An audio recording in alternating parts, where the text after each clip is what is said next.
And welcome back. Today we have the Onn device, and I gotta say, yeah, very interesting device. I've had a lot of people tell me that it's really good, pretty powerful. This is going to be there's a lot of pros and cons for this stuff, so I'm going to give you guys the truth on how this thing is. What do I exactly think about it? If you guys are brand new to the channel, consider subscribing, and if you're a returning subscriber, welcome back. I always try to get you guys here all the latest and greatest stuff, and I will leave a link for this. That way you guys get a pretty good deal. Now, this is the 4K streaming device. This is their new one. It says it's got Dolby Atmos or Dolby Audio. Yeah, some of the stuff on the box is not true. It says the GPU was G31, or the Mali G31 MP2, which it didn't have the MP2. So check out my last video. I kind of debunked a couple things that the box says, that it's advertising it, but it doesn't really give you the full picture. Now, I hate the fact that it's throwing up on both sides. It reminds me of the NVIDIA Shield stick that you could just plug things in on both ends of it. I don't know why they did that. It would have been better just putting it on one side, and then, I don't know, make it just slightly bigger. You could have added the second port. I love the remote. It's not theirs. It's, of course, Google's, but because they have Netflix and all that stuff, they get the certifications for this stuff. So, okay, we're going to go through this thing. The first question people ask me, can I do third-party apps? Absolutely. It's Google TV. So you should be able to add all kinds of stuff. It is running 4K, and it is reading my capture card as 4K. So that is extremely good. Update your remote, hold the home button. I'm not going to do that. Last time it took me over an hour to do whatever update it had to do, which is insane. Okay, you are able to get IDA 64, and there's some other apps here that you could add. So everything's pretty good. I want to go into the settings in this video, and I want to just see exactly what it is that we get. Now, I just had to click the little gear icon. I do like how it's set up like this. It's nice. First thing is display and sound. Does it work? Yes or no?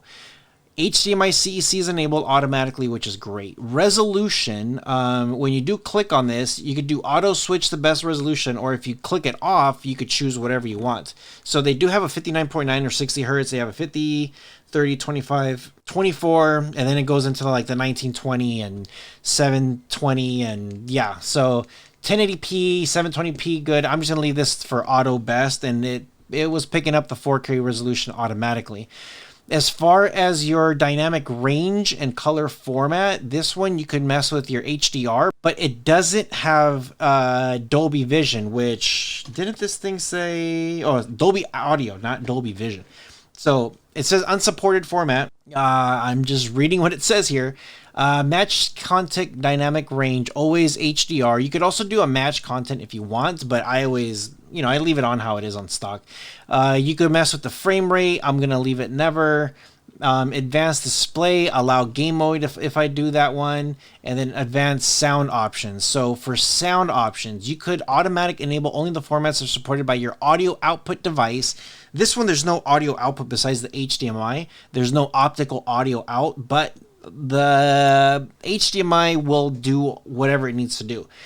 This automatically puts it as never use surround sound just because it doesn't have that audio. So I would do automatic and see what it does. Or if you have some good speakers, like I got Sonos, and Sonos does a magic job. Even if I put this as never use surround sound, Sonos will enhance it and make it good. So again, just depends what you get.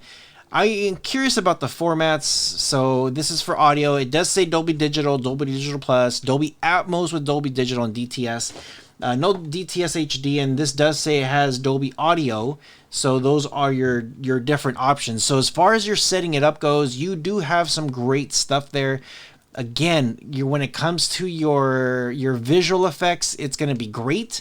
When it comes to your audio effects, it's going to be great. Even though it is, what is it, 3.5 gigs of available storage, this thing works pretty fast. It's got the M-Logic chipset. It just lacks some things on the device, but that's pretty much it. If you do come to about, come down here to the bottom, Android TV OS build, just click this a bunch of times and then you could become the developer. Now if you hit the back button once, now you have developer options there. So I personally like to have this on. I sometimes turn on USB debugging. If I want to do apps, wireless, verify apps over USB, I can do that too. Enable Wi-Fi, I could do that too. There's several things that I can do that, and it's for reasons, but I'm not going to do that now. I can get this video can be very complicated very fast.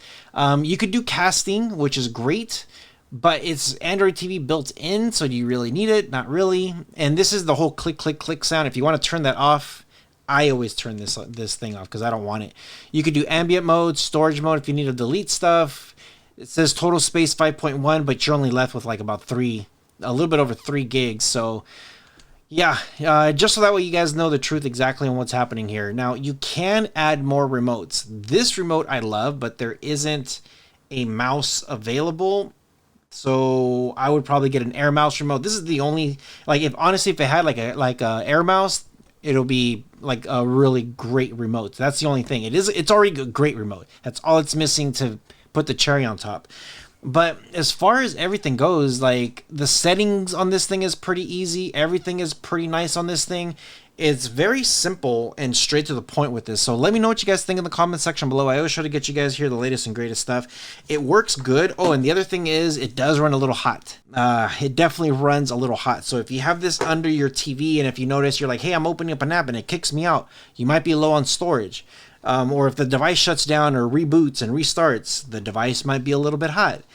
If you're buffering a lot, it might be because it's cluttered up behind a TV or something. You need to move it away. You can't even hardwire it unless you split the power. Then you could add all kinds of other stuff. But would I do it? No way.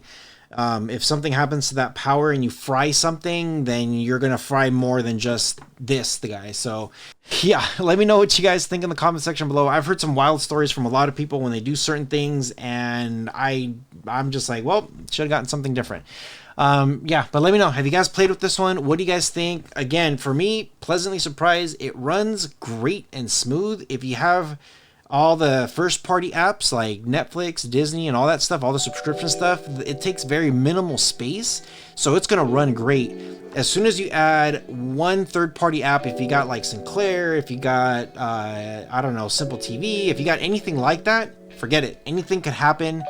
And if it starts buffering, that's the first thing I check: storage. Do I have more than 2 gigs available? And if I don't, well, there you go. So let me know what you guys think. Hope you guys are doing well. You guys take care of each other, and I'll see you guys in the next one.